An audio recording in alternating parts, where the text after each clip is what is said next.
বেশ কিছুদিন ধরেই রাজনৈতিক অঙ্গনে নির্বাচন সহ নানা ইস্যুকে কেন্দ্র করে টানাপোড়েন চলছিল সরকার ও বিএনপির মধ্যে। গতকাল লন্ডনে প্রধান উপদেষ্টা এবং তারেক রহমানের বৈঠকের মধ্য দিয়ে সমঝোতায় পৌঁছে দুই পক্ষই নিজেদের আগের অবস্থান থেকে সরে যেয়ে কিছুটা ছাড় দিয়ে ফেব্রুয়ারির প্রথমার্ধে নির্বাচনের বিষয়ে একমত হয়েছে। যদিও এ ধরনের সমঝোতার বিষয়ে আপত্তি জানিয়েছে জামায়াতে ইসলামী এবং এনসিপি। এখন প্রশ্ন হলো, বর্তমান বাস্তবতা বিবেচনায় নির্বাচন কি ফেব্রুয়ারিতেই হবে? রাজনৈতিক অঙ্গন থেকে কেটে যাবে কি সকল ধোঁয়াশা? ফিরবে কি স্বস্তি?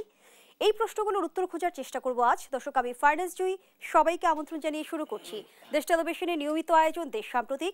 নিবেদন করছে Arail angle channel and square বার। ফেব্রুয়ারিতে ভোট, রাজনৈতিক দলগুলোর মত কি, এই শিরোনামে আজকের আলোচনা এগিয়ে নিতে স্টুডিওতে আছেন তিনজন সম্মানিত অতিথি। চলুন একে একে পরিচিত হই। আছেন হাবিবুর রহমান হাবিব, বিএনপি চেয়ারপারসনের উপদেষ্টা। আরও আছেন শাহাদাত হোসেন সেলিম, চেয়ারম্যান এলডিপি ও মুখপাত্র 12 দলীয় জোট। সেই সঙ্গে আরও আছেন কমরেড রহিন হোসেন প্রিন্স, সাধারণ সম্পাদক বাংলাদেশের কমিউনিস্ট পার্টি। তিনজনকে আমন্ত্রণ জানাচ্ছি আজকের আলোচনায়। জনাব রহিন হোসেন প্রিন্স, আপনাকে দিয়ে আলোচনাটা শুরু করি। যেমনটি আসলে আমি সূচনাতেই বলছিলাম যে বর্তমান পরিস্থিতি বিবেচনা এবং লন্ডনের বৈঠকের বার্তা যদি আমরা বুঝতে পারি, তাহলে আসলে ধরে নিতে পারি কি যে নির্বাচন ফেব্রুয়ারিতেই হচ্ছে? ধন্যবাদ আপনাকে। আমি সম্মানিত আলোচকদেরকে ধন্যবাদ জানাচ্ছি, যারা শুনছেন শুভেচ্ছা জানাচ্ছি।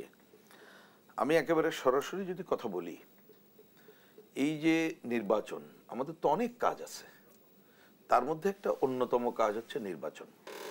এবং নির্বাচন প্রশ্নে ঘোলাটেটা কে করেছে? আমি বলবো ঈদের আগের দিন এটা আমাদের মাননীয় প্রধান উপদেষ্টাই ঘোলাটে করেছেন। তিনি অধিকাংশ রাজনৈতিক দল আমাদের বিবেচনায় তো বটেই, এবং অধিকাংশ জনগণ আমাদের বিবেচনায় তাদের মতামতকে উপেক্ষা করে ঈদের আগের দিন উনি যেভাবে ওনার বক্তব্যে নির্বাচনের কথাটা এপ্রিল নিয়ে আসলেন, এবং শুধু তাই না, বিশেষ করে বন্দর সংগ্রাম, বন্দর লিজ দেওয়ার বিরুদ্ধে যে সংগ্রাম আমি মনে করি যেটা অধিকাংশ মানুষের যে সংগ্রাম, যারা এটা করবে তাদের প্রতিহত করার কথা। মানে হচ্ছে একদিকে নির্বাচন প্রশ্নে জনমতকে উপেক্ষা করে কথা বলা, আর একদিকে একটা সার্বভৌমত্ব বিরোধী কর্মকাণ্ডের বিরুদ্ধে জনগণ যেটা আন্দোলন করছে তাদেরকে প্রতিহত করার কথাটা বলা, এর মধ্য দিয়ে পুরো পরিবেশটা ঘোলাটে করে ফেলেছিলেন। এবং তাতে মনে হচ্ছিল যে হয়তো ঈদের পরে এইটাকে নিয়ে পুরো পরিবেশ পরিস্থিতি আরো ভিন্ন মাত্রায় যাবে। সেই অর্থে যদি বলেন যে লন্ডন সফর এবং বাংলাদেশের তো এখনকার হিসাবে সবচেয়ে বড় দল, ভোটের বিবেচনা তো বটেই, তা সেইটাই তার যিনি প্রধান নেতা, ডিফ্যাক্টো প্রধান নেতা, তার সাথে বৈঠকের পরে ফেব্রুয়ারির কথাটা সামনে এসেছে। এই জন্য হয়তো সাধারণভাবে মনে হচ্ছে যে ফেব্রুয়ারিতে তাহলে ইলেকশনের হয়তো একটা ডামাডোল শুরু হওয়ার মানে ওই সময় হবে এরকম কিনা। কিন্তু আমাকে যদি বলেন আসলে কি ফেব্রুয়ারিতে নির্বাচন হচ্ছে, এই প্রশ্ন তো আমারও, কারণ আমরা কিন্তু শর্ত দেখছি। হ্যাঁ, আমি আসছি। বৈঠকের কথা যদি সরকারের দিক থেকেও যেটা আমরা শুনতে পেলাম, প্রায় 1.5 ঘন্টার মতো বৈঠক। তো ওই যে আপনারাই খুঁজে বের করছেন কি 133 শব্দের নাকি একটা যৌথ বিবৃতি, কারণ শব্দটা আমি করিনি এই জন্য বলছি, তাতে কিন্তু যদি কিন্তু দিয়ে বলা আছে। তা এখন ওই যদি কিন্তু আপনি আড়ালে যদি এটা আটকে ফেলেন, কারণ আমাদের প্রধান উপদেষ্টা তো তিনি তো অধিকাংশ জনগণের কথা শোনেন না, তিনি বিশেষ দল গোষ্ঠীর তার কথাই শোনেন, এবং সেই বিশেষ দল গোষ্ঠীর পজিশনগুলো তো আমরা দেখছি। তা সুতরাং আমার পরিষ্কার বক্তব্য, যতক্ষণ না পর্যন্ত নির্বাচন কমিশন পুরো সুনির্দিষ্ট তারিখ ঘোষণা করে তার শিডিউলটা ঘোষণা না করছে, এবং সরকারের ইতিবাচক ভূমিকা, সরকারের ইতিবাচক ভূমিকা মানে কি, এই যে এত সংস্কারের কথা বলা হচ্ছে, এই সংস্কারগুলোর অন্যতম বিষয় কি, যে নির্বাচনকালীন নির্দলীয় নিরপেক্ষ তদারকি সরকার থাকবে। সে যে নামেই আমি বলি, সে তত্ত্বাবধায়ক সরকার বলি আর অন্য সরকার বলি, তার ন্যূনতম এইটুক না দেখা পর্যন্ত আমি নির্বাচনের সুনির্দিষ্ট কোনটা হচ্ছে বলে দেখতে পাচ্ছি। ছোট করে একটা কথা আমি খালি বলে দিয়ে রাখি এই ক্ষেত্রে, তাহলে টোটালিটিতে বলতে পারবো, অন্যরা বলবে। জিনিসটা খুবই পরিষ্কার, কেন জটিল করছে এটা বুঝি না। আমাদের ওনারাও বলছেন, আমরাও বলছি, এটা ওনারা আর আমরা না বলতে পারলে আমি খুশি হতাম, আমরা ঐক্যবদ্ধভাবে বলাই উচিত ছিল, কিন্তু সেটা ওনারা পৃথক করে ফেলেছেন, কারণ এই কথাগুলো না শুনে 3টা কাজের কথা বলছেন। সেটা কি? এই যে একটা বিরাট হত্যাযজ্ঞ গণ অভ্যুত্থানের সময় সংগঠিত বিচার কাজ দৃশ্যমান করা, 2 সংস্কার করা, তারপরে নির্বাচন করবেন। তা আমি তো এটা দিল্লি দুরস্তের কিছু দেখি না। আমাদের দিক থেকে যুক্তি দিয়ে তর্ক দিয়ে পরিষ্কার করে বলেছি এই তিনটা কাজ ডিসেম্বরের মধ্যে যদি নির্বাচনের তারিখ তিনি ঘোষণা করে তার মধ্যেও এই বিচারের কাজ দৃশ্যমান করা সম্ভব। আর সংস্কার মানে হচ্ছে আপনি ভালো নির্বাচনের জন্য সুষ্ঠু অবাধ গ্রহণযোগ্য যা যা সংস্কার করা এটা করা যাবে, কিন্তু সংস্কার মানে ওনার প্রেস সচিব যেটা বলেছেন এই করিডোর বন্দর দেয় এবং মনে করে সবকিছু নাকি তাদের এখতিয়ারে আছে। তাই এইবারও উনি কথা বলার পরে ওনার এই সমস্ত সচিব মানে প্রেস সচিব টচিবরা যদি মনে করে না স্যার তো বলছে যে সংস্কারের কাজ ওইগুলো করে করবো, আমার সংস্কার মানে করিডোর দেবো, আমার সংস্কার মানে বন্দর দেবো, তাইলে তো ভাই আমরা তো এটা দৃঢ়ভাবে প্রত্যাখ্যান করি। আসলে এইটা নতুন করে সংকট তৈরি করবে। সুতরাং আমি মনে করি এই সংকট উত্তরণের জন্য নির্বাচন কমিশন আর কাল বিলম্ব না করে তার পুরো রোডম্যাপ ঘোষণা করুক, তখন আমরা আমাদের প্রতিষ্ঠানগুলো বলতে পারবো। জনাব শাহাদাত হোসেন সেলিম, 2026 সালে রমজানের আগে বাংলাদেশে আগামী নির্বাচন অনুষ্ঠিত হতে পারে সকল প্রস্তুতি সম্পূর্ণ করা গেলে, এমনটি বলছে আসলে সরকারের তরফ থেকে। কিন্তু রহিন হোসেন প্রিন্স যেমনটি বলেছে এখানেও যদি কিন্তু তিনি খুঁজে পাচ্ছেন, আপনি কেমন ভাবে দেখছেন? ধন্যবাদ আপনাকে। আমি আসলে মানে সহ-আলোচককে ধন্যবাদ। জনাব রহিন হোসেন প্রিন্স যেটা বলেছেন এটার সাথে আমি অনেকটা একমত। একমতের কারণে যে জুনের 2 তারিখে প্রধান উপদেষ্টা মহোদয়ের সাথে 32টি রাজনৈতিক দল এবং জোট মানে আলোচনা করেছে, তার মধ্যে 26 জন বক্তব্য রেখেছেন, 25 জনেই কিন্তু আপনার নির্বাচন চেয়েছেন ডিসেম্বরে, এবং অনেকে বলেছেন ডিসেম্বর আগে কেন নয়। কিন্তু পুরো জনমতটাকে উপেক্ষা করে তিনি কিন্তু ঈদের আগের দিন আমাদের হতচকিত করে এপ্রিলের দিকে নির্বাচনটা ঘোষণা করেছেন, যেটা কোনো সুস্থ এবং স্বাভাবিক বলে আমাদের কাছে মনে হয়নি। পাশাপাশি উনি ধরুন ওনার শপথ অনুষ্ঠানে তো আমরা 3 জনই ছিলাম, আপনার সেখানে তিনিও শপথ নিয়েছেন অনুরাগ বা বিরাগের বশবর্তী হয়ে উনি কোনো কাজ করবেন না। তিনি একটি বিশেষ কোম্পানিকে চিটাং পোর্ট দিতে চাচ্ছেন, সেটা তার অনুরাগ, এবং এটা যদি কেউ এটাকে প্রতিহত করার জন্য আহ্বান জানানো এটা তার বিরাগ। তো উনি তো শপথ ভঙ্গ করেছেন। সব মিলিয়ে একটা জগা খিচুড়ি লন্ডন সফরের। আপনার এই অনুষ্ঠানে বলে গিয়েছি যে লন্ডন সফরটা ওনার একান্ত ব্যক্তিগত সফর, এবং এটাকে একটা ক্রেস্ট নেওয়ার জন্য সফর, এটা রাষ্ট্রীয় সফর নয়, এবং এটাতে আপনার দেশের কোনো কল্যাণ বয়ে আসবে না। তারপরেও ওনারা অনেক চেষ্টা তদবির করে জনাব তারেক রহমান সাহেবের সাথে একটা মিটিং করেছেন, এবং মিটিং করার পরে আপনার ফেব্রুয়ারি মাসে নির্বাচনের ব্যাপারে একটা যৌক্তিকতা খুঁজে পেয়েছেন বা যৌক্তিকতা মেনে নিয়েছেন। কারণ আসলে এপ্রিল মাসে নির্বাচনের বা উপযোগী নয়। এপ্রিল মাসে নির্বাচনের পরবর্তীকালে নির্বাচিত সরকারের পক্ষে বাজেট ইত্যাদির প্রশ্ন আছে, তারপরে বৈরী আবহাওয়া আছে, কালবৈশাখী টর্নেডো আছে ইত্যাদি ব্যাপার নিয়ে যে আলোচনাটা হয়েছে সেখানে যদি এবং কিন্তু বলেছে যে সংস্কারের প্রশ্নে। এখন দেখুন আমরা সংস্কার কমিশনের সাথে আপনার 3 তারিখে আবার বসছি, সেদিন 4টা বিষয় নিয়ে আলোচনা করার কথা ছিল, আমরা মোটামুটি 3টে বিষয় আমরা অনেকটা একমত হয়েছি। আমরা ওনাদেরকে জানতে চেয়েছি যে আপনাদের এই যে আলোচনার বিষয় কয়টি, ওনারা বলল 16 থেকে 18টি। তাহলে 16 থেকে 18টি হলো এক একদিন 4 দিন 4টা করে আলোচনা করলে আপনার 4 দিনে শেষ হয়ে যায়। 4 দিনের সংস্কারের ব্যাপারে 110 থেকে 120টা প্রশ্ন তো ঐক্যমত আছে, যেটার সাথে ঐক্যমত না সেটা নিয়ে আলোচনা চলতেছে। 70 অনুচ্ছেদ আপনার, তারপরে আপনার সংবিধান সংশোধন, আপনার তারপরে নারী আপনার আসন সংখ্যা বৃদ্ধি ইত্যাদি সহ কিছু কিছু ব্যাপার নিয়ে যে আলোচনাটা করবে সেটা শেষ করতে পারে। তাহলে সংস্কার আমরা মনে করি যে এটা জুনের মধ্যে সংস্কার সম্ভব, এবং সেক্ষেত্রে সংস্কারের নাম নিয়ে আপনার নির্বাচনকে যদি এবং কিন্তুর মধ্যে আনার কোনো কারণ নেই।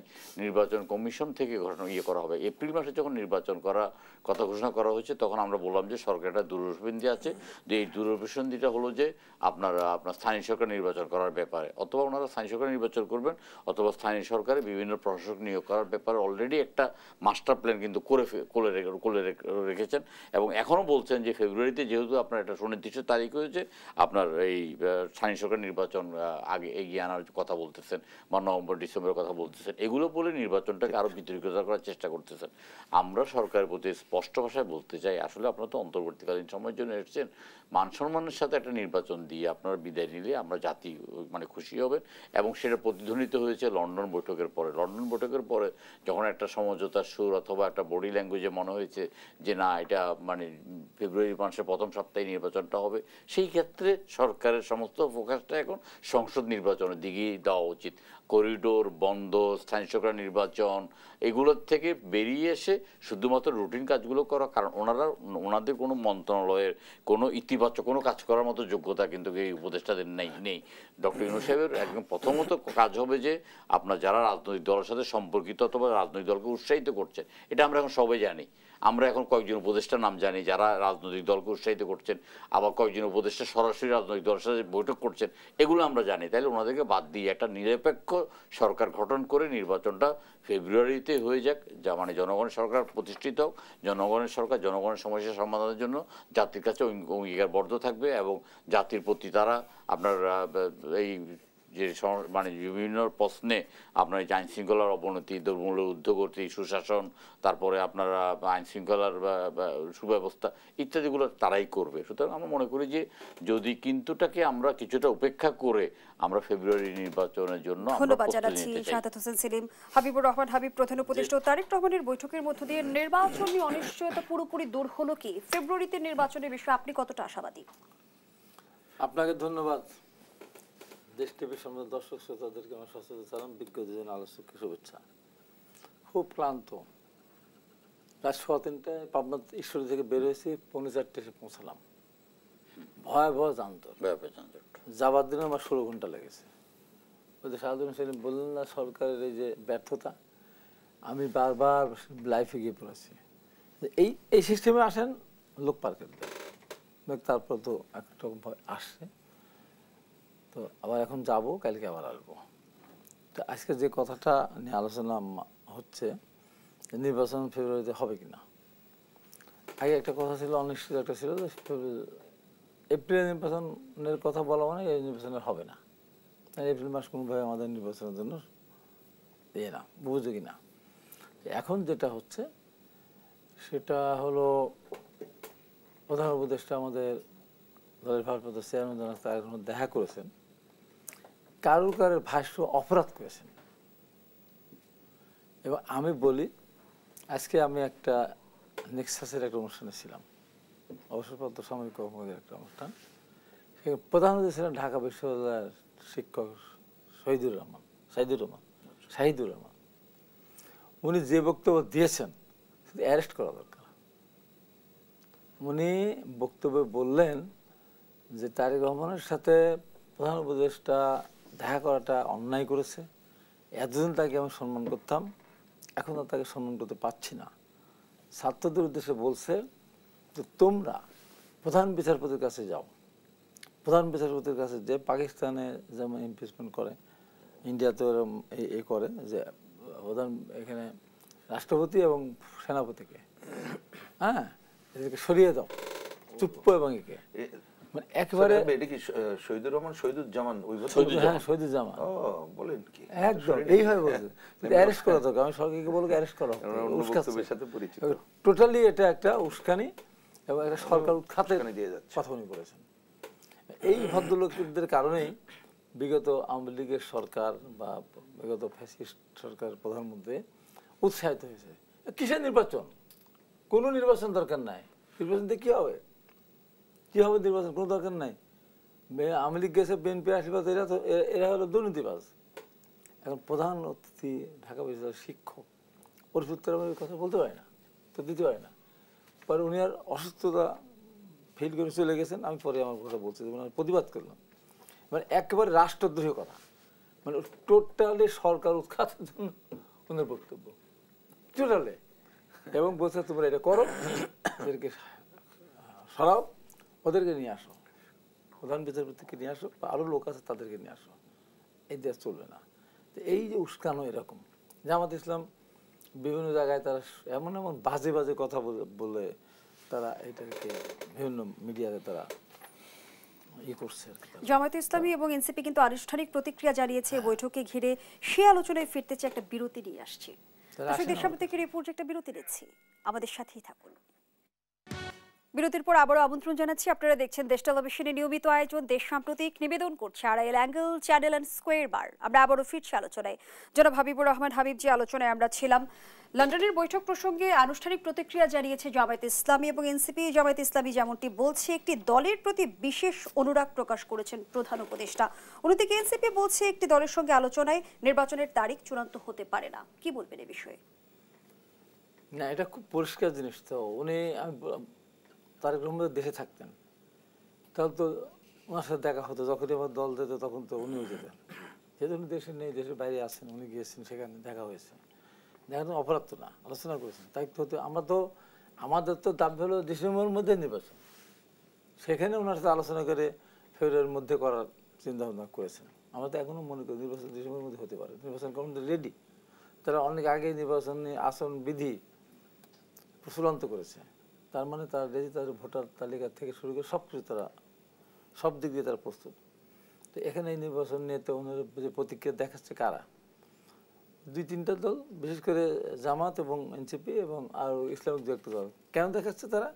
তাদের ক্ষমতায়, তাদের ক্ষমতা ভোগ করতেছে, তো তারা জানে যে নির্বাচন হলে তাদের ক্ষমতায় আসার কোনো সুযোগ নেই। কারা ক্ষমতা ভোগ করছে?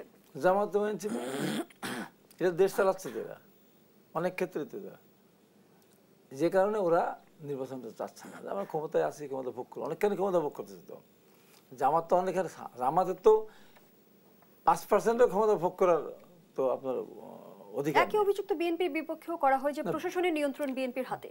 প্রশাসনিক নিয়ন্ত্রণ সারা বাংলাদেশে তো বিএনপির সব জায়গায় তো ছিল।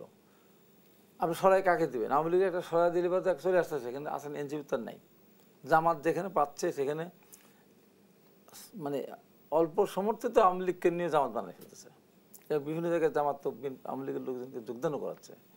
এবং এর সাথে কিছু মানে যারা বিশ্ববিদ্যালয়ের শিক্ষক, যেমন শহীদুজ্জামান যে কথা আমি আবার বলছি, উনি বিএনপিকে বলছে একটা দুর্নীতিবাদ দল। আমি ওখানে বসা, উনি বলছেন তারেক রহমানের সাথে ইউনূস যোগাযোগ করে অন্যায় করেছেন, ছেলেদেরকে উস্কাচ্ছে, তোমরা ইউনূসের বিরুদ্ধে বিদ্রোহ করো, আর লোক নাই তোমাদের, আরেকজনকে তোমরা নিয়ে আসছিলে, আজকে সে বিএনপির কাছে গেছে। এই যে উস্কানমূলক এর মধ্য দিয়ে এরা পানি ঘোরা করার চেষ্টা করতেছে। আমি মনে করি যত পানি ঘোরা করার চেষ্টাই করুক, এই দেশের প্রগতিশীল রাজনৈতিক দলগুলি যারা আছে, স্বাধীনতার পক্ষে যে দলগুলি আছে, তারা কয়টা আসন পাবে সেটা তাদের কাছে মুখ্য বিষয় না। তারা বাংলাদেশকে গণতন্ত্রকে সম্মান করে, গণতন্ত্রের সম্মান রাখার জন্য তারা নির্বাচন চায়।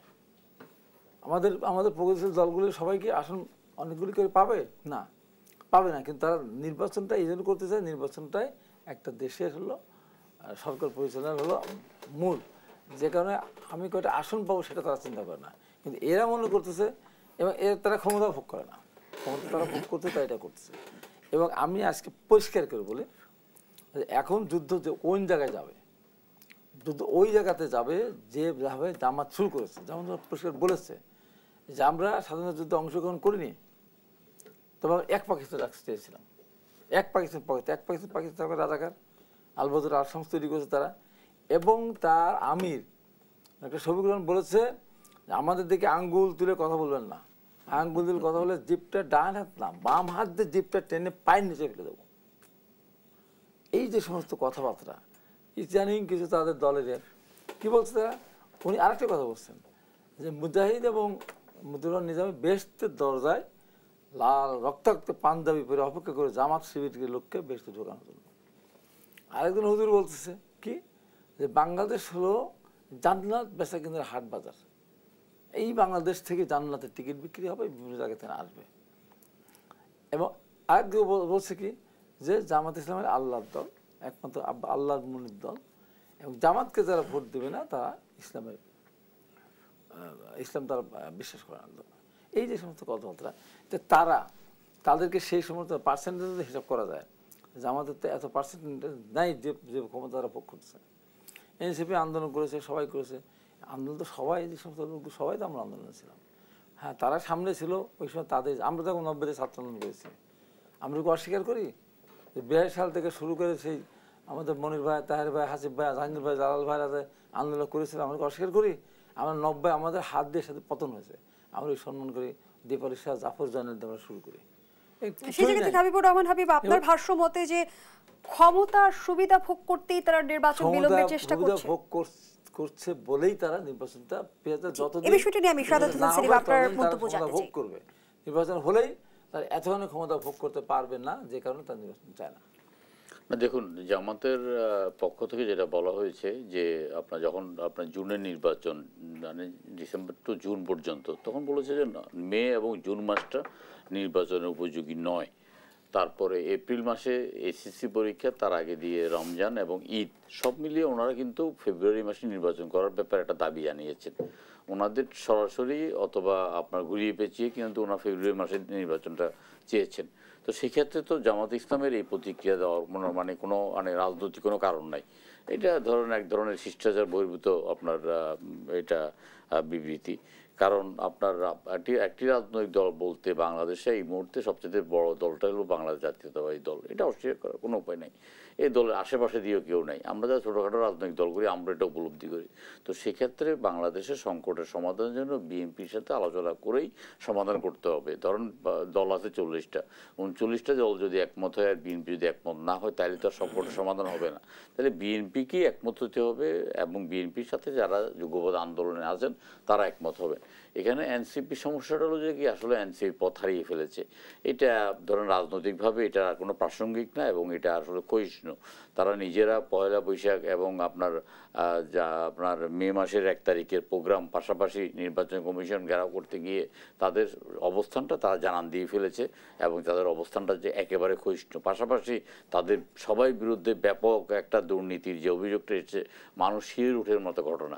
সে মানে শেখ হাসিনা চাকরে যদি 15 বছর 400 কোটি টাকা কামায় আর আপনার ওই সজীব ভুঁইয়ার আপনার এপিএস 7 মাসেই 322 কোটি টাকা, তাহলে সেটা হিসাব করলে দেখা যাবে যে কয়েক হাজার কোটি টাকা মানে কামিয়ে ফেলবে। তো মানুষ কিন্তু তার থেকে মুখ ফিরিয়ে নিয়েছে, যদিও আমরা সেটা চাইনি। আমরা চেয়েছিলাম যে এই যে ছাত্র আন্দোলনে এই নেতারা আপনার আমাদের একটা বীর যোদ্ধা হিসেবে সবাই সামনে স্বীকৃত থাকুক এবং তারা তাদের অবস্থানে থাকুক। তারা নিজের অবস্থান হারিয়ে ফেলার কারণে তারা আজকে যেটা তারা বলছেন যে তারা এখন মানে কিন্তু অলরেডি বলে ফেলছেন যে আমরা এই নির্বাচনে অংশগ্রহণ করব না বা এই নির্বাচনে অংশগ্রহণ করার সম্ভাবনা তাদের খুবই কম। যদি ধরেন জামাতের সাথে জোট করে 1-2টি আসনে তারা মানে আসন ভাগে পায়ও, সেখানে তারা নির্বাচিত হয়ে আসার মতো তাদের কোনো ক্যান্ডিডেট নেই। কারণ আমরা 20-50 বছর রাজনীতি করে 20-50 বছর নির্বাচনী এলাকাতে কাজ করার পরে আমরা বুঝতে পারি আসলে একটা নির্বাচনী এলাকায় জনপ্রিয়তা অর্জন করা এবং একটা নির্বাচনী এলাকায় নিজকে নির্বাচনের জন্য প্রস্তুত করা অত্যন্ত কঠিন, যে সামর্থ্য ওদের নাই। সুতরাং তারা এখন আর রাজনীতিতে প্রাসঙ্গিক সরকারে আছেন বলে হয়তো তারা প্রাসঙ্গিক। কিন্তু যেমনটি আসলে জামায়াতে ইসলামী বলেছে, একটি রাজনৈতিক দলের সাথে বৈঠক শেষে বিদেশে যৌথ ব্রিফিং প্রদান করা বাংলাদেশের রাজনৈতিক সংস্কৃতির ব্যত্যয়।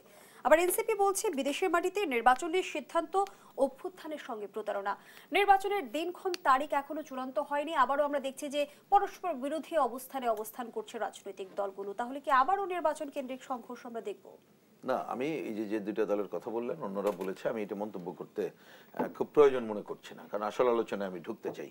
আমি প্রসঙ্গক্রমে একটা খালি অন্য ধরনের মন্তব্য করি। যেমন ধরেন আমাদের প্রধান উপদেষ্টা এবং সরকারের উপদেষ্টা মণ্ডলী বলেন যাই বলেন, হ্যাঁ তারা তো সবসময় তো ন্যায্য আচরণ করছে না।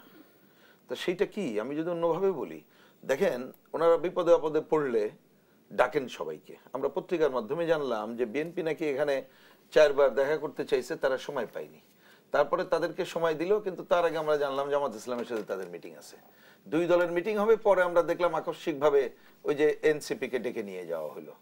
এনসিপির নেতারা ওনার কি বলে ঘরের মধ্যে যে কথা বলে আসে। আর আমাদের বাম গণতান্ত্রিক জোট, আমরা অনেকবার বলার পরও বাম গণতান্ত্রিক জোটগত ভাবে আমাদেরকে এখনো পর্যন্ত আলাদাভাবে কোনো মানে অফিসিয়াল কথার জন্য বলছি, অন্য সময় ডেকেছে, সংকটে পড়লে আমরা গেছি, সর্বশেষ গেছি, সেটা অন্য আলোচনা। এই সময় তো দেন না। তা সুতরাং এই প্রধান উপদেষ্টা আমার মনে হয় ওনাদের ক্ষুব্ধার একটা কারণ হইতে পারে, যে ব্যক্তি বা গোষ্ঠীকে যে সুযোগ সুবিধা দেয়, এইবার তারা হয়তো মনে করতে পারে যে আমরা বোধহয় পিছায় পড়ে গেলাম। এটা কিন্তু এইটা আমার কাছে মুখ্য আলোচনা। মুখ্য আলোচনার বিষয় হওয়া উচিতটা কি যদি বলেন। আমি অন্য প্রশ্ন ওই লন্ডনকে ঘিরে অন্য 2টা কথা বলেই আরেকটা সুযোগ থাকলে এই রাউন্ডে বলি। লন্ডনকে ঘিরে বরঞ্চ আমাদের বক্তব্য, আগে আমি নির্বাচন নিয়ে আমাদের কথা পরিষ্কার করে বলে দিয়েছি। আমরা এটা একটা কোশ্চেন পরিষ্কারভাবে আমি তুলতে চাই, এটা আগেও বলেছি এখনো বলি পরিষ্কার করে। ওইখানে খলিল সাহেব উনি কেন এইখানে, এই প্রশ্ন আমাদের, কারণ তার সম্পর্কে কিন্তু আমরা জানি। এবং আমি এইটা আনুষ্ঠানিকভাবে ওই কথা বলতে চাই যে এই প্রধান উপদেষ্টার দপ্তর থেকে আমাদের কিন্তু জানানো হয়েছিল রাজনৈতিক দলগুলোর সাথে কে যোগাযোগ করবেন, কোন উপদেষ্টা। তো উনি তো এই দায়িত্ব কখনো শুনি নাই। তো উনি কেন থাকলেন, কেন প্রেস ব্রিফিং সহ করলেন, সেটা একটা বড় প্রশ্ন। এই কারণে কারণ উনি বিতর্কিত এবং ওনার কর্মকাণ্ডের মধ্যে নানা প্রশ্ন কিন্তু সামনে আসছে, সেইটার সমাধান এখনো হয়নি। আরেকটা কথা বলতে চাই, এই দীর্ঘ বৈঠকে কি হলো, এবং শুধু বৈঠক না, আমাদের প্রধান উপদেষ্টা যেখানে গেছেন সাদাত হোসেন সেলিম ভাই শুরুতে কিছু কথা বলেছেন, এগুলো পুরনো আলোচনা। এইটার তো একটা শ্বেতপত্র প্রকাশ করা উচিত, কারণ উনি যেহেতু রাষ্ট্রীয় সফরের কথা বলেছেন, সুতরাং কি কি হলো সেইটার মধ্য দিয়ে বরঞ্চ স্বচ্ছতা আসবে। আমরা যে সংস্কারের কথা বলছি, যে বিগত দিনে কর্তৃত্ববাদী স্বৈরাচারী শাসকরা যেটা করেছে, আমরা আগামীতে এমন কিছু করব যাতে করে এই জায়গাগুলোতে কোনো সংকট না থাকে, তাহলে বরঞ্চ এই স্বচ্ছতার কাজই করা দরকার বলে আমরা মনে করি। এটি একটি কথা। এখন ধরেন ওই যে বললাম যে সংস্কারের কথা বলছেন, আমি এখানে আরেকটা প্রশ্ন খালি তুলি। হাবিব ভাই তার আলোচনায় এইখানে আমাদের কতকগুলো যারা ইসলামের নাম বলেই রাজনীতি করেন, মুক্তিযুদ্ধের অনেকে বিরোধিতাও করেছেন, সবাই না, ইসলামের কথা বলেন, অধিকাংশ মানুষই মুক্তিযুদ্ধের ছিলেন, কিন্তু পলিটিক্যাল ইসলামের যারা ছিলেন কি কারণে সবাই জানে, তারা যে বক্তব্য রেখেছেন আমরা জানি। আজকেও উনি যে কথা তুলে ধরলেন, তা আমাদের একটা নির্বাচনে যদি আপনার সবার সমসুযোগ ঠিকমতো করতে হয়, তাহলে আপনি কি নির্বাচনে এই ধরনের বক্তব্য রাখার সুযোগ দেবেন যে অমুক দলের বিরোধিতা করলে তুমি ইসলামের বিরোধিতা করছো? আপনাকে তো সংস্কার মানে হচ্ছে বা সবার অংশগ্রহণমূলক নির্বাচন করতে গেলে নির্বাচনী সংস্কারের অনেকগুলো পয়েন্টের মধ্যে একটা থাকবে যে এই ধরনের যে সাম্প্রদায়িক এবং আঞ্চলিক প্রচার প্রচারণা। আপনার থাকবে টাকার খেলা কিভাবে বন্ধ করা যায়, থাকবে কিভাবে পেশি শক্তি বন্ধ করা যায়, থাকবে ওই সময় যে সরকার ক্ষমতায় থাকবে সে কোনোভাবে ম্যানিপুলেশন যাতে না করতে পারে, পুরোপুরি নির্বাচন কমিশনের আন্ডারে যাতে অন্যরা থাকে এবং একটা ভালো নির্বাচন করতে পারে, থাকবে যাতে ভয়ের পরিবেশ না থাকে। সেই আলোচনাটা এখন জরুরি বলে আমরা মনে করি। এই প্রশ্নটিও প্রাসঙ্গিক যে একটি গ্রহণযোগ্য সুষ্ঠু নির্বাচন কার অধীনে নিশ্চিত হবে, অন্তর্বর্তী সরকার নাকি নিরপেক্ষ সরকার? সেই আলোচনায় ফিরতে চাই, আবারও বিরতির সময় হয়েছে। দর্শক, দেশরা প্রতীকের রিপোর্ট যে আবারও বিরতিতে যাচ্ছি, সাথেই থাকুন।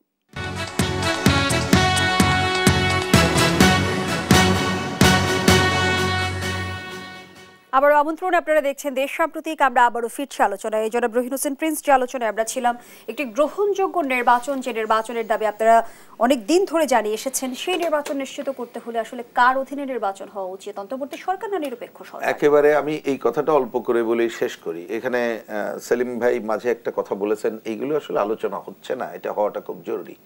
যেমন নির্বাচন ওভারঅল সংস্কার ঐক্যমত্য কমিশন, তারা এখন 16টা প্রশ্নকে প্রাধান্য দিয়ে 15-16টা সেটা আলোচনা করবে, 4টা সম্পূর্ণ করে শেষ করেছে। যদিও এটা যেভাবে বিতর্কের আসর করছে এটা করা উচিত না, এটা আমাদের দিক থেকে পরিষ্কার করে বলেছি এবং আমরা অংশ নিচ্ছি, আমাদের বক্তব্য বলবো। কিন্তু দরকার কোনটা ছিল সেটা কিন্তু আলোচনার টেবিলে নাই, যেটা আপনি তুললেন। সুষ্ঠু অবাধ গ্রহণযোগ্য নির্বাচনের জন্য কি কি করতে হবে, যেমন আপনি যেটা তুললেন, আমি কিন্তু যে 5টা সংকটের কথা বলেছি তার মধ্যে অন্যতম হচ্ছে যাতে প্রশাসনিক ম্যানিপুলেশন না হয়, কারসাজি না হয়। তো প্রশাসনিক কারসাজি হবে না কখন? যদি আমরা নির্বাচনকালীন নির্দলীয় নিরপেক্ষ তদারকি সরকার বা তত্ত্বাবধায়ক সরকার এই নামে করতে পারি, যেটা বিগত দিনে কর্তৃত্ববাদী স্বৈরাচারী সরকার ক্ষমতায় আসার পরে তারা এই যে তত্ত্বাবধায়ক সরকারটা বাতিল করে দিল। খেয়াল করেন, তারা কোশ্চেন আনলো যে এই যে তত্ত্বাবধায়ক সরকার সেটা অন-11 করেছিল, আমরা বলেছিলাম কোনো অসুবিধা নেই, আমরা একটা সেফটি ক্লজ রাখি যাতে ওরকম কিছু না করতে পারি। কিন্তু ওইটা করে দলীয় সরকারের অধীনে কর্তৃত্ব বজায় রেখেই সে যে নির্বাচন করতে চাইলে সবকিছুই করতে হবে। না, এক্ষেত্রে আমি পরিষ্কার করে বলি, এটা আগেও বলেছি, এখানে বলে দিই। এখন আমাদের এইবারের যে অন্তর্বর্তীকালীন সরকার, কোশ্চেন তো হচ্ছে যে নির্বাচন কার আন্ডারে হবে। যদি আমি পরিষ্কার করে বুঝে থাকি, এই ক্ষেত্রে পরিষ্কার বক্তব্য বলি, নির্বাচনের আলোচনা শুরু হলে আমরা বলেছি, আমি একাধিকবার বলেছি, আজকেও বলি, আমি প্রধান উপদেষ্টা ডক্টর মোহাম্মদ ইউনূসকে নিজেকে প্রশ্ন করতে বলবো যে আপনি বলেন, আপনি কি নিজে নির্দলীয় নিরপেক্ষ লোক? এনসিপির প্রতি আপনার কি স্বজনপ্রীতি আছে কিনা, অন্য দলগুলোর প্রতি আছে কিনা, আপনি ডিসাইড করেন। আপনি যদি আমরা অধিকাংশ লোক মনে করে যে না আপনি নির্দলীয় নিরপেক্ষ না, তাহলে আপনার থাকা উচিত না। বা আপনি যদি সবাই অধিকাংশ মনে করে আপনি নির্দলীয় নিরপেক্ষ আচ্ছা থাকেন, আপনার যে উপদেষ্টা আছে এর মধ্যে তো কয়েকজন এখন কেনা জানে তারা বিশেষ দলের সমর্থক এই কাজগুলো করে, সেইটাই আমাদের সংস্কার আলোচনায় আসা দরকার। সংস্কার আলোচনায় আসা দরকার, ধরেন এখন যারা ক্ষমতা ভোগ করছে বা কিছুদিন আগ পর্যন্ত যিনি উপদেষ্টা ছিলেন, এখন যে একটা দল করলেন তাকে কি নির্বাচনে অংশগ্রহণের যোগ্য ঘোষণা করা উচিত না অযোগ্য করা উচিত? অন্য কারণে বলছে, এখানে ব্যক্তির বিষয় না, কিন্তু আপনি XY যে কোনো একজনের নাম দিয়ে দেন, আমাদের 3 জনের যে কোনো নাম দেন, তাহলে আমি ক্ষমতায় থেকে আমি ক্ষমতার প্রচার প্রপাগান্ডা সব সুযোগ ভোগ করলাম, তাহলে আমি যদি ভোটে অংশগ্রহণ করি তাহলে এই অসম প্রতিযোগিতা সেটা তো তাহলে আবার একটা কর্তৃত্ববাদ স্বৈরাচার অমুকের জন্ম দেওয়ার কাজটা করবে। এই আলোচনাগুলো টেবিলে নাই। সুতরাং আমি মনে করি আমার কনক্লুডিং কথা, নির্বাচন কমিশন আর দেরি না করে দ্রুততর সময় সুনির্দিষ্ট করে নির্বাচনের তারিখ ঘোষণা করুক, তখন আমরা আমাদের পজিশনগুলো সুনির্দিষ্ট করে আমরা তখন ওই সময় কোন সরকার ক্ষমতায় থাকবে এবং কি কি করা যাবে আমরা সেই আলোচনায় ঢুকতে পারি এবং জনগণের মত নিয়ে আমরা এই ধারা আগায় যাব। তাহলে আপনি একটা সুষ্ঠু, অবাধ, গ্রহণযোগ্য ভোটের দিকে ধন্যবাদ আমরা যেতে জানাচ্ছি পারব। জনাব রহিন হোসেন প্রিন্স। সাদাত হোসেন সেলিম, ফেব্রুয়ারিতে নির্বাচন আয়োজনের বিষয়ে দেশ কতটা প্রস্তুত, সেই সঙ্গে নির্বাচন কমিশনের যদি সার্বিক ভূমিকাকে মূল্যায়ন করতে বলি কিভাবে? না দেখুন, ফেব্রুয়ারি তো না, এখানে ইচ্ছা করলে অক্টোবরে নির্বাচন করা যায়। নির্বাচন কমিশন প্রস্তুত আছে, ভোটার তালিকার প্রস্তুত আছে, এখানে বড় দলগুলো প্রার্থী প্রস্তুত আছে, যারা নির্বাচন করতে চায় আমাদের প্রিন্স ভাইদের মতো যারা নির্বাচন করবেন তাদের মানসিক প্রস্তুতি আছে। সুতরাং এখানে আপনার সমস্যাটা নাই। নির্বাচন ফেব্রুয়ারিতেও হতে পারে, নির্বাচন অক্টোবর হতে পারে। আমরা ধরে নিলাম ফেব্রুয়ারি নির্বাচন কমিশন হয়তো ফেব্রুয়ারির প্রথম সপ্তাহে নির্বাচনের জন্য তারিখ ঘোষণা করলো, কিন্তু প্রশ্নটা যেটা আসবে সেটা যে এই যে এনসিপি গ্রাম সরকার, এই এনসিপি গ্রাম সরকারকে দিয়ে তো নিরপেক্ষ নির্বাচন আশা করা যায় না। এনসিপি গ্রামের এই যে মানে যেসব ছেলেপেলেদের তাদের কথাবার্তা, বডি ল্যাঙ্গুয়েজ, আচার আচরণ, এগুলো অত্যন্ত আপত্তিজনক এবং তারা প্রশাসনের বিভিন্ন পর্যায়ে গিয়ে যে ধরনের মব সৃষ্টি করতেছে, প্রশাসনকে যেভাবে জিম্মি করতেছে, সেক্ষেত্রে কিন্তু এইভাবে নিরপেক্ষ নির্বাচন হবে না। এনসিপির সাথে সম্পর্কিত সরাসরি অথবা আপনার মানে ঘুরিয়ে পেঁচিয়ে যারা সম্পর্কিত আছে তাদেরকে বাদ দিয়ে সত্যিকার নিরপেক্ষ, একেবারে সত্যিকার নিরপেক্ষ একটা আপনার তত্ত্বাবধায়ক সরকার যদি গঠন করা না হয়, প্রয়োজনে এটা সুপ্রিম কোর্টের রায় এনে আপনার অ্যাপিল বিভাগে যে নিষ্পত্তিটা অপেক্ষা বড় আছে এটাকে নিষ্পত্তিটা করে দিয়ে এই অন্তর্বর্তীকালীন সরকারটাকেই তত্ত্বাবধায়ক সরকার করা দরকার। সেই ক্ষেত্রে যারা আপনার এই এনসিপি গঠনের পিছনের মূল ভূমিকা পালন করছেন অথবা যারা এখানে আপনার এনসিপিকে সর্বত্র পৃষ্ঠপোষকতা করছেন তাদের সরে যেতে হবে, আদারওয়াইজ নির্বাচনটা নিরপেক্ষ হবে না। কারণ এনসিপির আপনার মানে ওইটা যেই ছেলে যারা আছেন তাদের আচরণ, তাদের আপনার তাদের বিভিন্ন রকম হুমকি ধামকির কাছে কিন্তু পুলিশ প্রশাসন বলেন, আপনার জনপ্রশাসন বলেন, এরা কিন্তু অসহায়। সেই ক্ষেত্রে আপনার তাদেরকে এই মানে ভোট টোটাল সরকার প্রক্রিয়া থেকে যদি সরানো না হয় তাহলে ইউনূস সাহেবের নির্বাচনটা অবশ্যই বিতর্কিত হতে বাধ্য এবং আমরা চাই না যে এই সময় উনি বিতর্কিত হোক। এবং উনি বলতে চাচ্ছেন যে উনি একটা মানে এমন একটা নির্বাচন দেবেন যে নির্বাচনটা সারা বিশ্বের কাছে একটা মডেল হিসেবে থাকবে। তো আপনার এখানে এনসিপির প্রতি সহানুভূতিশীল এবং এনসিপির প্রতি সহানুভূতিশীল হয়ে যারা মাঠে কাজ করবেন তাদেরকে নিয়ে তো আপনি নিরপেক্ষ নির্বাচন আমরা আশা করতে পারি না। যে কারণে আমরা দাবি করছি যে উপদেষ্টা মণ্ডলীর পরিবর্তন করা হোক, সত্যিকার নিরপেক্ষ লোক, দলনিরপেক্ষ লোক দিয়ে উপদেষ্টা মণ্ডলী সাজানো হোক এবং নিরপেক্ষ নির্বাচনের জন্য যথাযথ প্রস্তুতিটা গ্রহণ করা হোক। কারণ জাতি আসলে উন্মুখ হয়ে আছে। আমরা যদিও ডিসেম্বরে চেয়েছি, এখন ফেব্রুয়ারি আমরা মন্দের ভালো এটা মেনে নিয়েছি এবং সেখানেও যদি কিন্তু কিছু ইয়ে আছে, কিছু ভূরাজনৈতিক ব্যাপার আছে, কিছু আন্তর্জাতিক ব্যাপার আছে, কিছুটা নির্বাচন পিছিয়ে দিয়ে ক্ষমতাকে আরও দীর্ঘায়িত করার জন্য যারা এখানে মানে বসে আছেন তাদের বিভিন্ন রকম খেলাধুলা আছে, সব কিছুকে মোকাবিলা করে ডক্টর ইউনূস সাহেবকে সিদ্ধান্ত নিতে হবে যে উনি আর কোন পথে যাবেন। কিন্তু একটা সমাধান হয়তো হয়েছে যে নির্বাচনটা ফেব্রুয়ারি মাসে হতে পারে বা ধরে নিলাম যে 90% বা 95%, কিন্তু নির্বাচন নিরপেক্ষ করতে হলে ওনারও কিন্তু উপদেষ্টা মণ্ডলী পরিবর্তন অনিবার্য। ধন্যবাদ জানাচ্ছি। হাবিবুর রহমান হাবিব, নিরপেক্ষ নির্বাচন নিশ্চিতে এই সরকারের মূল চ্যালেঞ্জগুলো কি দেখেন? নিরপেক্ষ নির্বাচন করার ক্ষেত্রে আমার কাছে সরকারের কোনো চ্যালেঞ্জ মনে হচ্ছে না। কারণ হলো কোনো দল তো রাষ্ট্রের ক্ষমতা নেই, কেউ তো এমপি নেই, কেউ তো মন্ত্রী নেই। এমপি থাকে, মন্ত্রী থাকে, তারা নির্বাচন করলে সেখানে সমস্যা। এখানে তো সব সমান, জনগণ ভোট দিতে যাবে, লাইন ধরে মানুষ ভোট দিবে, আনসার লাঠি হাতে করা লাগবে না। মানুষ দীর্ঘদিন ভোট দিতে পারেনি, মানুষের ভোটের একটা তীব্র আকাঙ্ক্ষা আছে ভোট দেওয়ার। এই ইয়াং জেনারেশন তো 3টা ভোট, যাদের বয়স এখন 32 তারা এখনো ভোট দিতে পারেনি। ভোট কাকে বলে? নির্বাচনকালে নিরপেক্ষ সরকারের প্রয়োজনীয়তা বিএনপিও দেখছে কিনা? নিরপেক্ষ সরকার ব্যাপারটা হলো যে আমাদের তো কোর্ট একটা দিয়েছে যে এর আগে যে তত্ত্বাবধায়ক সরকার ছিল, যেটা বিএনপি 2000 সেটা কি ত্রয়োদশ নির্বাচন থেকে এক্সিকিউট হবে? ওইটা এখন এতে কোনো সমস্যা না, তো কোর্ট তো অলরেডি সেটাকে ইয়ে করছে, সমস্যা চূড়ান্ত মানে এটা বাদ আছে এখনো, তো সমস্যা নাই, তো করতে পারে। তো তত্ত্বাবধায়ক নিরপেক্ষ তত্ত্বাবধায়ক সরকার অধীনে নির্বাচন করার ক্ষেত্রে সব ধরনের এখানে ব্যবস্থা আছে। তো এবং বিগত 2টা নির্বাচন আওয়ামী লীগ করেছিল, 3টা নির্বাচন, সেটা তো কোর্টের রায় থাকা সত্ত্বেও তারা করেছে। কোর্ট তো বলেই দিচ্ছে আরও 2টি নির্বাচন নিরপেক্ষ তত্ত্বাবধায়ক সরকারের অধীনে হতে পারে দেশের পরিস্থিতি বিবেচনায়। আওয়ামী লীগ সরকার তো সব মানে না, গায়ে জড়িত সব কিছু করেছে, মানে স্ত্রী তালাক হয়ে যায় না, আর একটা বেদে ঘর সংসার করা শুরু করেছে, সেই অবস্থা করেছে আওয়ামী লীগ। তো এখন আমার কাছে মনে হয় যে এই সরকারের কাছে এখন যে শক্তি সামর্থ্য সরকার আছে, এই যে নির্বাচন সুন্দরভাবে নির্বাচনের সময় নিয়ে এক ধরনের সমঝোতায় পৌঁছেছে অন্তর্বর্তী সরকার এবং বিএনপি বৈঠকের মধ্য দিয়ে। আর কোনো আলোচনা কি হয়েছে নির্বাচনকালীন সরকার বা অন্যান্য কোনো ইস্যুতে? এমন কোনো তথ্য কি আপনার কাছে এই রয়েছে কিনা? আলোচনাটা হয়নি, যেটা রহিনুল প্রিন্স বললেন দিন তারিখ ঠিক হলে তখন হয়তো এই বিষয় নিয়ে একটা ইতি আসবে হয়তো নির্বাচন ঘোষণাদের পর।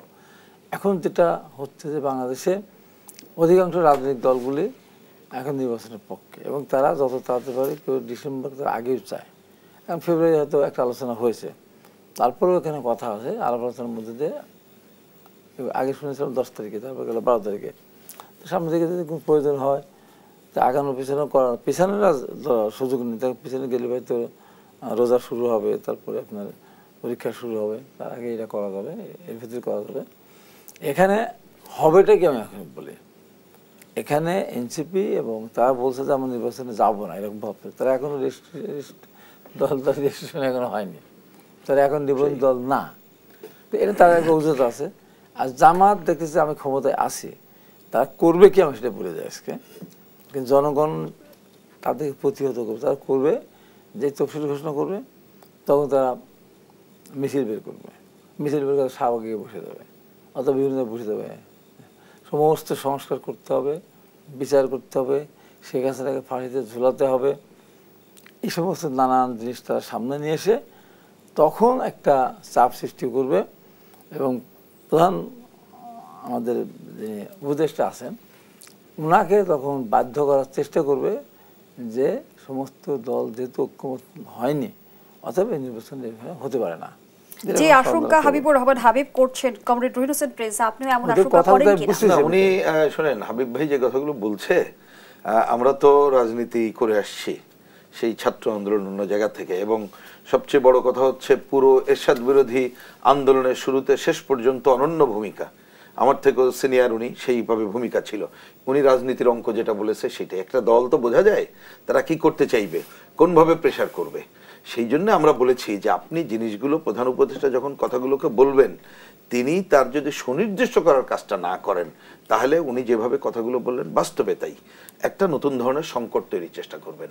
এবং এই উপদেষ্টাদের মধ্যে যারা দল নিরপেক্ষ না, ওই যে একজন শিক্ষকের কথা বললেন যে তিনি কোন ধরনের ভূমিকা পালন করছেন, তখন দেখবেন নেপথ্যে তারাই এই বুদ্ধিগুলো দেবে, তাই ছাড়া আর কোনো বিষয় নাই। কিন্তু আমি মনে করি যে ওইরকম একটা জায়গায় আমরা যারা আছি, এই গণ অভ্যুত্থানের সাথে আমরা দীর্ঘদিন গড়ে তুলেছি, এবং গণতান্ত্রিক শক্তি বলে আমি মনে করি, মুক্তিযুদ্ধকে যারা আফোর্ড করি, সেই শক্তিগুলো যদি এই অন্তর্বর্তীকালীন সরকার তারা বিশেষ মদত না দেয়, তাহলে ঐক্যবদ্ধভাবে এই ধরনের যে কোনো অপকর্ম কিন্তু রুখে দাঁড়ানো যাবে। রুখে দাঁড়াবো মানে আমি কিন্তু মারপিট বলছি না, মানে ওইটাকে কি বলবো, যে বুঝ করেই ভালো নির্বাচনের দিকে যাওয়া সম্ভব হবে, সেইটা করা যাবে।